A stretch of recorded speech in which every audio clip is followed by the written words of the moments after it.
My name is Joanne Kiesanowski. I'm from Christchurch in New Zealand. I grew up in New Zealand on a big vegetable farm. So in my school holidays I would be picking carrots and putting lettuces in bins and that sort of stuff.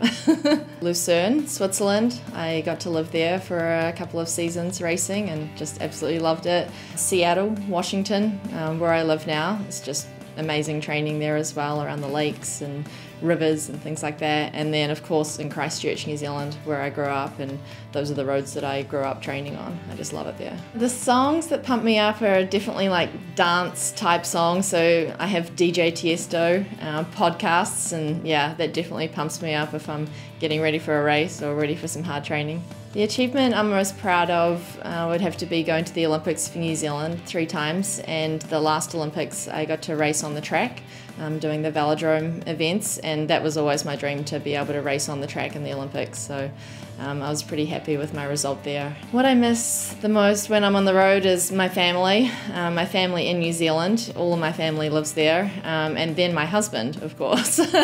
he's in the States, so so I do get to see him when I'm in the States, but of course when I go to Europe, then I'm missing everybody. My pre-race rituals, a couple of them would have to be doing my stretches, that I'd like to do before the race, and I'm sort of known for sometimes being at the back of the pack on the start line, doing some stretches and stressing everybody out that I'm not going to be ready for the start in time, and I'm like, no, it's fine, I got this, it's fine.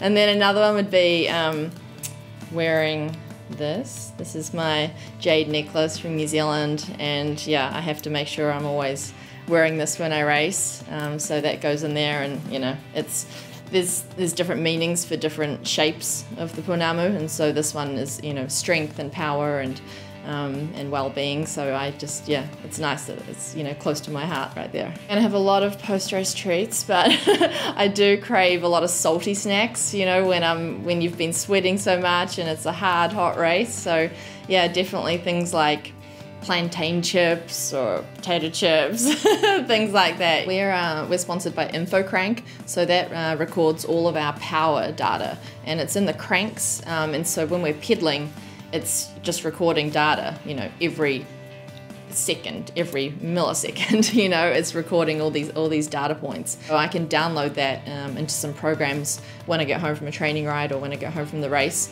and I can really, like analyze the data and see, okay, I pushed hard here, I pushed hard there, and then when I was getting in that breakaway, how hard was I pushing, and how many watts did I put out in that final sprint. The TIBCO core value that holds the most meaning for me is to be optimistic.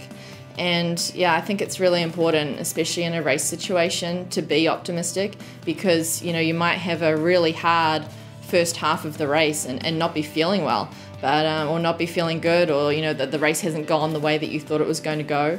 But you just have to be optimistic and realize that things can turn around for the better. What I love most about TIBCO is that they're a worldwide company, so wherever we go in the world, training or racing, I know that there's TIBCO behind so many things that are going on. That's the really cool thing to me, is that wherever we travel, there's TIBCO in some form.